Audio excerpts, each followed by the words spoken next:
మా పెద్దక్కాయ మనవడు నిశ్చయిత అవ్వాలి ఈరోజు, అందుకని రెడీ అయ్యి క్యాబ్లో వెళ్తాను.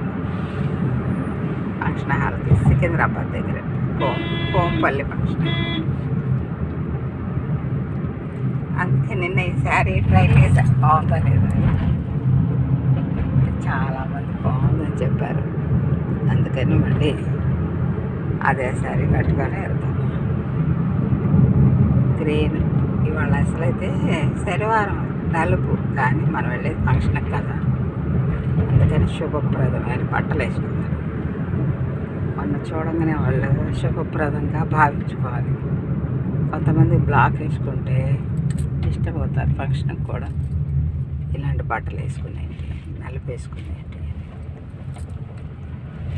అన్నీ ఆలోచిస్తాను నేను. నా గురించి, నా పక్కన ఉన్న వాళ్ళ గురించి, అందరి గురించి ఆలోచిస్తాను. ఎందుకంటే అందరూ బాగుండాలి, అందులో మనం ఉండాలి. అలాగే మన గురించి ఆలోచించేవాళ్ళు కూడా మనం చూడంగానే సంతోషపడాలి కదా. నిన్న మోడీ గారి బంగారం అదే 9 గ్రాములు 9 క్యారెట్ల ఏంటి సంథింగ్ 9 క్యారెట్స్ మోడీ గారు ఏర్పాటు చేస్తామన్నారు కదా. అది ఎందుకంటే పాపం ఆడవాళ్ళ బాధ ఆయన చూడలేక బంగారం ఎంత ధరల మీద కొనుక్కోలేరని జాలితో ఆయన గారు 9 క్యారెట్స్ అయినా కొనుక్కోండి, అదైనా యూజ్ చేసుకోవచ్చు మీరు, మళ్ళీ అమ్మితే అన్ని డబ్బులు వస్తాయి అని వాళ్ళకి మనం ధైర్యం చెప్పడం కోసమే ఆయన గారు ఆ పథకం పెట్టారు. మంచిది, కానీ కొనుక్కునేది అది కొద్దిగా 22 క్యారెట్స్ కొనుక్కుంటే మంచిది కదా. ఆయన మోదీ గారు నేనేమట్లా, ఆయన మాకు తండ్రి కన్నా గొప్ప. హిందూ సాంప్రదాయం ఎంత గౌరవిస్తాడో. ఆయన ఒక తపస్వి అంటే వెనకటి రోజుల్లో పెద్ద పెద్ద ఋషులు, అంటే ఎత్తు సైజు కాదు నేను చెప్పేది, మనోనిబ్బరంతో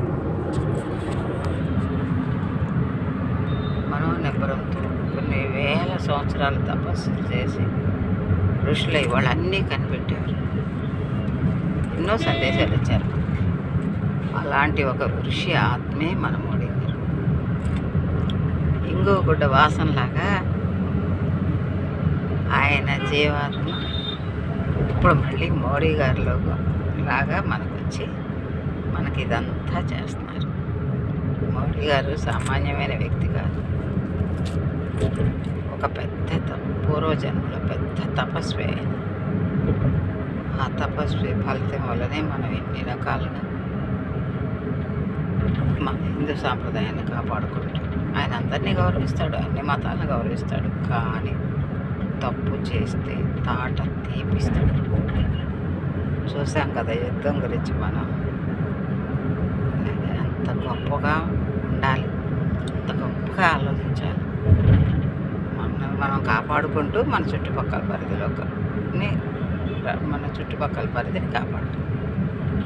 మన దేశాన్ని మనం కాపాడుకోవాలి, మన సాంప్రదాయాన్ని కాపాడుకోవాలి, మన మర్యాదను కాపాడుకోవాలి, మన మాట కూడా కాపాడుకోవాలి.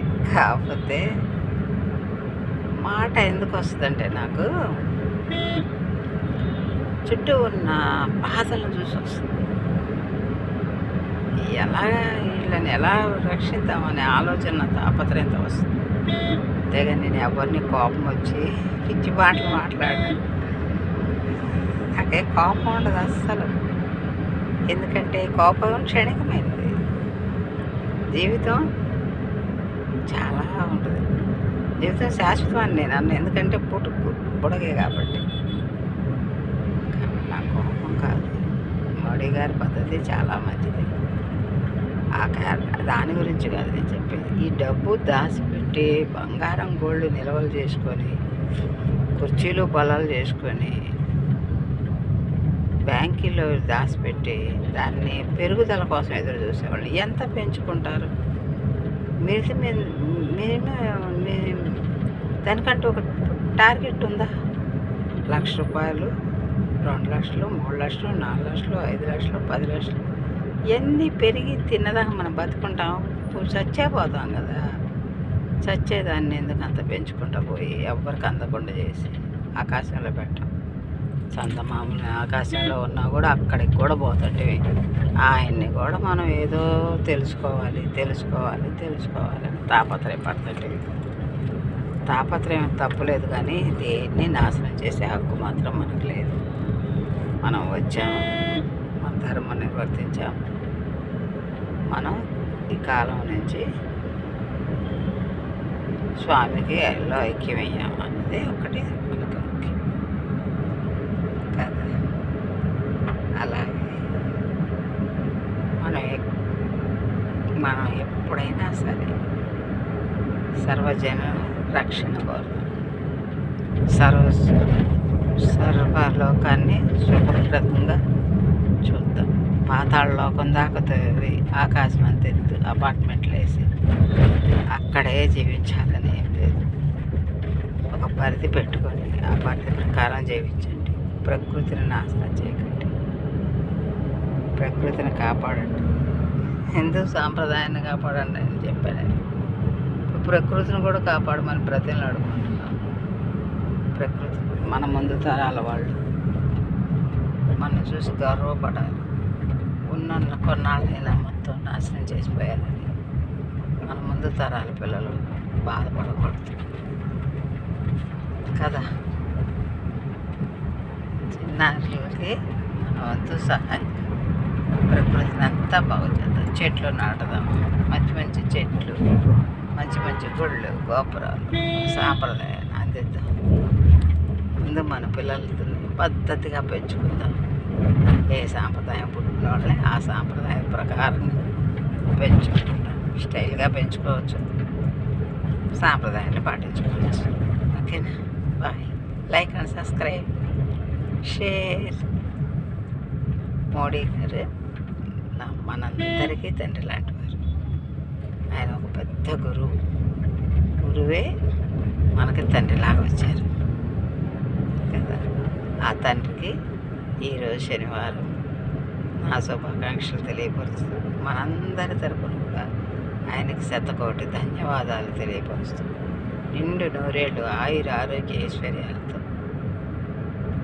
ఆయన ఐశ్వర్యం అంటే మనమే, మనందరూ చల్లగా ఉంటే ఆయన ఐశ్వర్యంగా ఉన్నట్టు వర్తిల్లాలని నేను మనసా వాచా కర్మణ ఒక పెద్ద శివ పూజా దురంధరుడి కూతురికి వెళ్ళాగా నిన్న ఆయన్ని ఆశీర్వదిస్తున్నాను. నేను చిన్నపిల్లనైనా తండ్రి బాగుండాలని కోరుకోవటం కూతురుగా నా ధర్మం. ఆశీర్వదించటం అంటే చేతులు నెత్తి మీద పెట్టి అనటం కాదు, మనసులో మాటతో తెలియపరచటం. ఆయనకి నా శుభాకాంక్షలు, నా ధన్యవాదాలు. నా నా 100,000,000 సంతోషాలు ఆయనకి సమర్పించుకుంటున్నాను. నాన్నగారు ఉంటా అండి. నమస్తే, బాయ్. Like and subscribe. మీరు కూడా నాకు లైక్ చేయండి.